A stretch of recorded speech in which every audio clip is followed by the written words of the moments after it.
Hello, I'm the Nostalgia Critic. I remember it so you don't have to. And welcome to another rendition of Old versus New.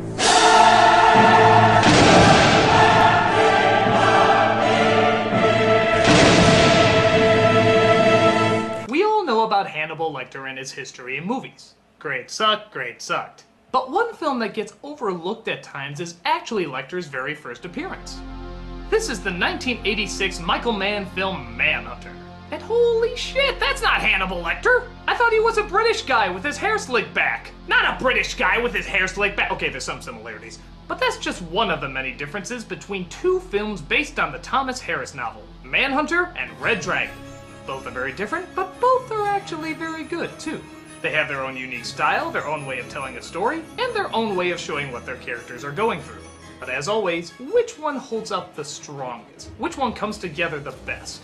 Which one toughens the nipples with delight? Well, we're gonna find out today. This is Old versus New, Manhunter versus Red Dragon.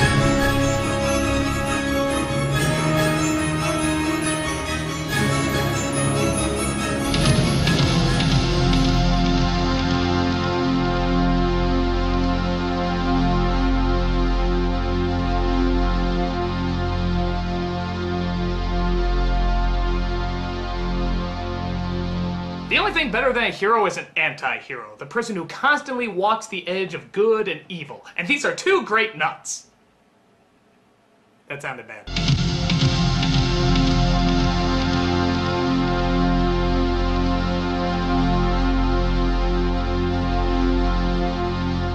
In the role of Will Graham, we got William Petersen in Manhunter and Edward Norton in Red Dragon. Both know how to keep your attention and how to up the intensity. They both do great work. But in terms of who's better, that's a tough argument. Let's look at Norton. Norton is a very no-nonsense kind of cop. He's straightforward, hardworking, and doesn't take any bullshit. Even from one of cinema's most famous killers. I may keep them and I might consider it. No. Do you dream much, Will? Goodbye, Dr. Lecter. You haven't threatened to take away my books yet. He has a gift for sensing what a sick mind is thinking, which he sees much more as a curse rather than a blessing. But where in Red Dragon, he's a healthy guy with a dark edge, Petersen portrays him more as a sick mind that just barely made it over to the good side. And even then, is constantly tightroping it.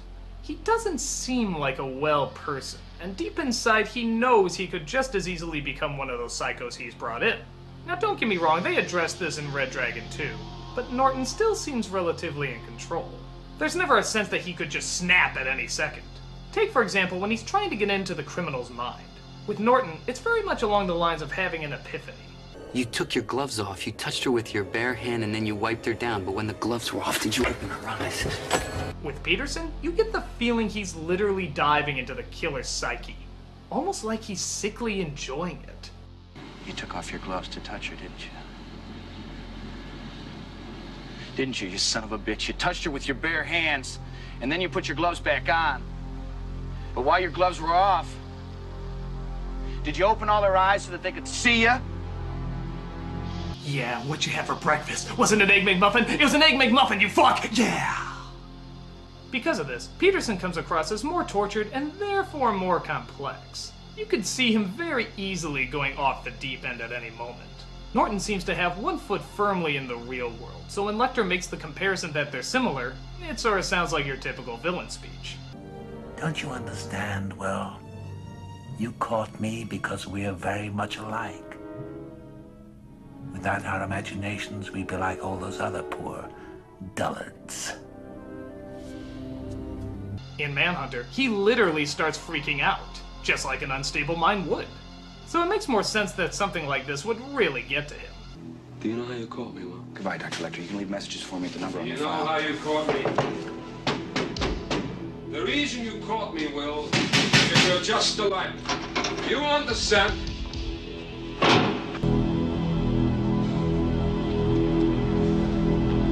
As much as I love Norton in this film, and he does give a solid performance, Petersen just had more of a sick, twisted mind that was more interesting to watch. Norton, you're great, but point goes to Petersen. You dirty little beast.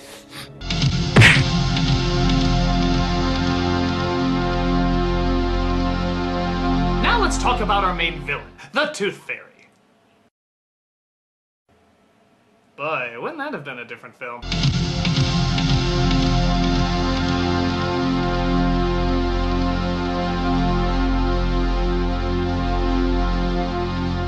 Princess Dollarhide, aka the Tooth Fairy, is portrayed by Ralph Fiennes and Tom Noonan. Again, this is a very hard choice as both turned in very strong performances. Fiennes is certainly the more tragic of the two. Much more is given about his backstory, and you find yourself feeling more and more sorry for him. As you watch, you get the feeling that he doesn't want to do this, but his abusive past mixed with a sick mind creates a desperate need to go through this bizarre transformation. I wish I could have trusted you. I wanted to trust you. You felt so good. You see more his interaction with people, how he works, how often he's in constant battle with himself. It's a great performance as well as a great character. Noonan's portrayal is a bit different. The tragedy is there, but it's more hinted at. He's left more in the shadow, which makes him come across as much more creepy as well as more unpredictable. You are privy to a great becoming and you recognize nothing. You're an ant in the afterbirth. It is your nature to do one thing correctly. Tremble. Most of his scenes don't even have music. It just lets the suspense and mystery of his actions fill the fear of the scenario. So in this case, we once again have two totally different interpretations. And it all depends on what you find stronger, the killer you have more compassion for, or the killer you're scared to death of. As much as I love both of them, I again have to go with Manhunter. Because the less you know about what's going on in his brain, the more unpredictable and therefore frightening he is. But he still has that level of depth that is needed as well. And you do see the pain he's going through, it's just not explained through words. It's explained through visuals and music, and in a film, that plays pretty strong. Tough call, but I have to side with Manhunter again. It's just another example of less is more. Point goes to the old. And you recognize nothing.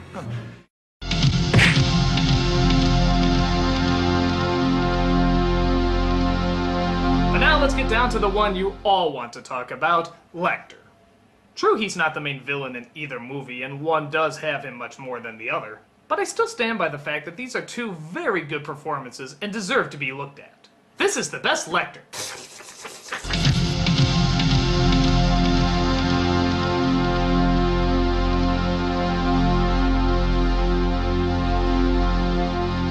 Now, a lot of you might be thinking this is a no-brainer.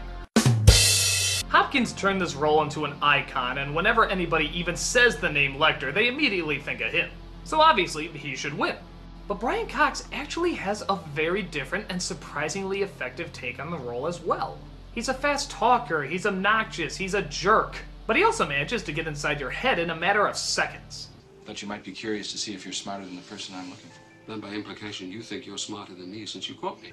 I know that I'm not smarter than you. Then how did you catch me, Will? You had disadvantages. What disadvantages? You're insane. Hopkins is slower and more calculating. Then by implication you think you're smarter than I am, since it was you who caught me.